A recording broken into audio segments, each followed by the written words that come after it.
final exam review for Trig. So let's start out here with number 1. It says find all possible values for angle A in a triangle ABC with sides A is 12, B is 4, and then angle B is 22. So I'm going to go ahead and draw that out.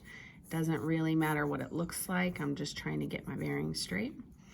So angle B was 22, side B was 4, and side A was 12.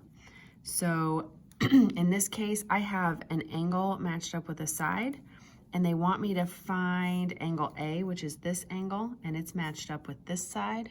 So I've got angles and sides matched up. I'm going to use the law of sines. So the sine of angle A matches up with side 12, and the sine of 22 matches up with 4. So I can cross multiply.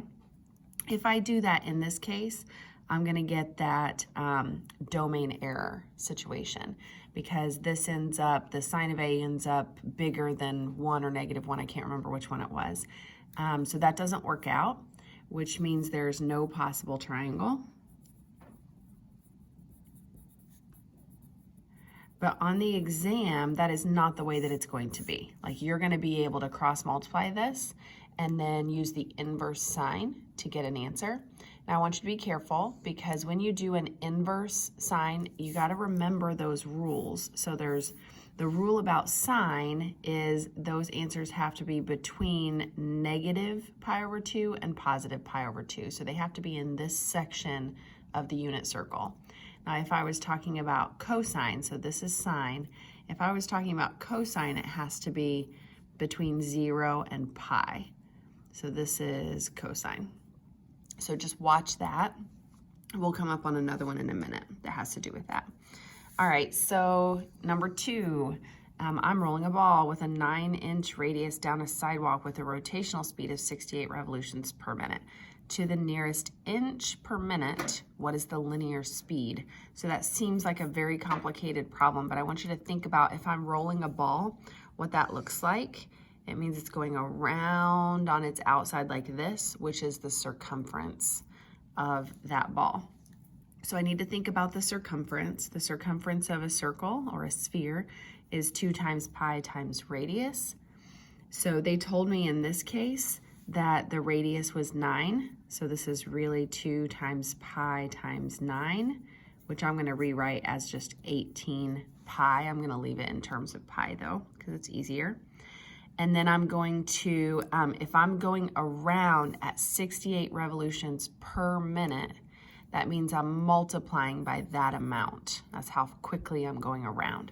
So I'm taking my 18 pi times that 68, and that's going to give me the linear speed.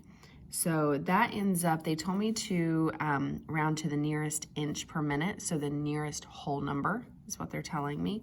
So this one comes out to about 3,845 inches per minute.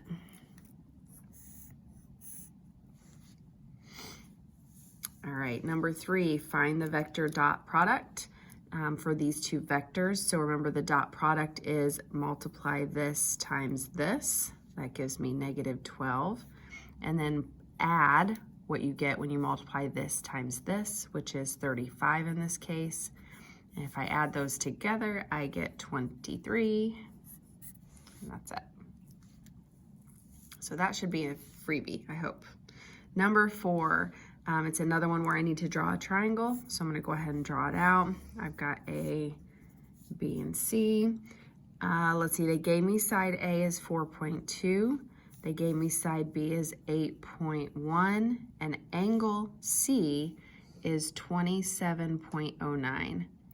So this one isn't as nice as that last one, in my opinion. I prefer law of sines, but in order to do law of sines, you have to have matching angles with sides. Angles with sides, angles with sides. And I don't have at least one of those. So that means I've got a problem. So instead, I'm going to use the law of cosines. So I'm starting out with my C, because that's the angle that I have.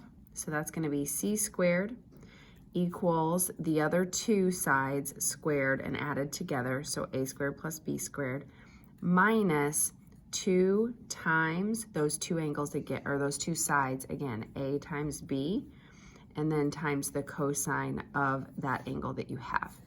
So this is law of cosines. So I'm going to start out with just c squared because I don't know that, equals 4.2 squared plus 8.1 squared minus 2 times 4.2 times 8.1, and then times the cosine of 27.09. Okay, so if I do all of that calculation, I end up with c squared equals about, and I rounded this to about 22.6745 is what I came up with. So I need to square root that. So c ends up about 4.76, and they wanted me to round it to the nearest 10th degree. So I'm going to say that that is about oh wait, I'm not done yet, I'm sorry. 10th degree. That right there kind of tipped me off that I'm supposed to be finding an angle, not this side, so be careful. I was supposed to be finding angle B. So I need to go back. This was about not that, goodness gracious, right here, 4.76. And I'm not gonna round that anymore because if that's not my final answer, I don't wanna round to the 10th place. I wanna keep it a little bit less rounded so that I've got a more accurate answer. So now I do have sides matched up with angles. So now I can use law of sines to do this part. So I'm gonna say, let's see, the sine of B over 8.1 equals the sine of 27.09 over 4.76 about. So when I cross multiply and then find the inverse sine, that's going to give me that B is about, I got about 50.8 degrees, and they wanted that to the nearest 10th, so that's how I left it. So angle B is about 50.8. Okay. Number 5, find the exact value of cosecant. Anytime they want me to find the exact value, I better be using the unit circle, not a calculator. So when it says exact, use your unit circle. Okay, so first thing I'm gonna point out here, if I'm finding the cosecant of pi over 3, really that means I'm finding 1 over the sine of pi over 3. So cosecant matches up with sine. I always think about these first letters. They're always cosine matches up with secant and cosecant matches up with sine. So C and S need to match up. So if you look at your unit circle, the sine of pi over 3 is the square root of 3 over 2. So then I would think of this as 1 divided by the square root of 3 over 2, which really means 1 times 2 over the square root of 3. So this is really 2 over the square root of 3. But they don't like square roots in the denominator, so I'm going to multiply by the square root of 3, which gives me 2 square root of 3 over 3. That's how they would write their answer. With it being multiple choice, you have to be able to get to that simplified answer, not this. So make sure you keep going. All right, number 6, find the cotangent given the cosine. And they told me that sine has to be greater than 0. So let's think about where this would be on a graph. So they're telling me that the cosine is negative and sine is positive, right? If it's greater than 0, it's positive. This one is negative. So that means I have a point on my graph that is negative comma positive, because this would be my cosine sine. So if I go over and up, negative, positive, I'm going to end up over here somewhere. So that tells me that my cosine, remember, is x over radius.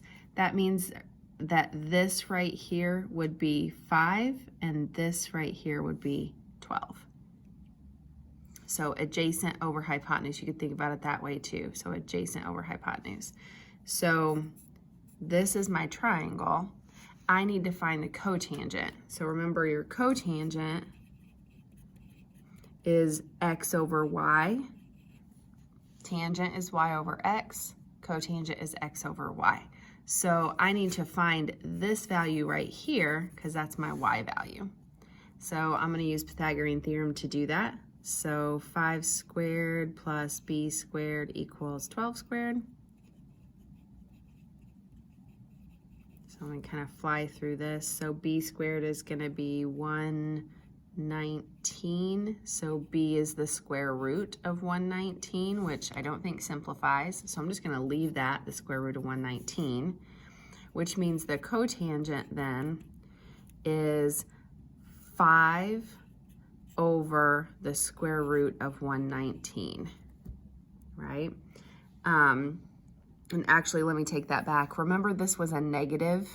This would be -5 because my cosine was negative, so I need to put a negative in there. Okay, so now again, they don't like this form where you've got a square root in the bottom, so I'm going to multiply by the square root of 119, which leaves me with -5 square root of 119 over 119. That's how I would leave my answer. All right, this one, big thing on this one is knowing what a difference of cubes looks like. So you just have to remember this rule, that a difference of cubes would be that minus that without the cubes. So sine minus cosecant without the cubes times this squared plus these two times each other. So sine cosecant plus cosecant squared. So that's just something from Algebra 2 that you just kind of have to remember, a difference of cubes. That's how you factor that out. And then the denominator was sine minus cosecant. And so the only reason why I did this was because I knew that this and this would cancel each other.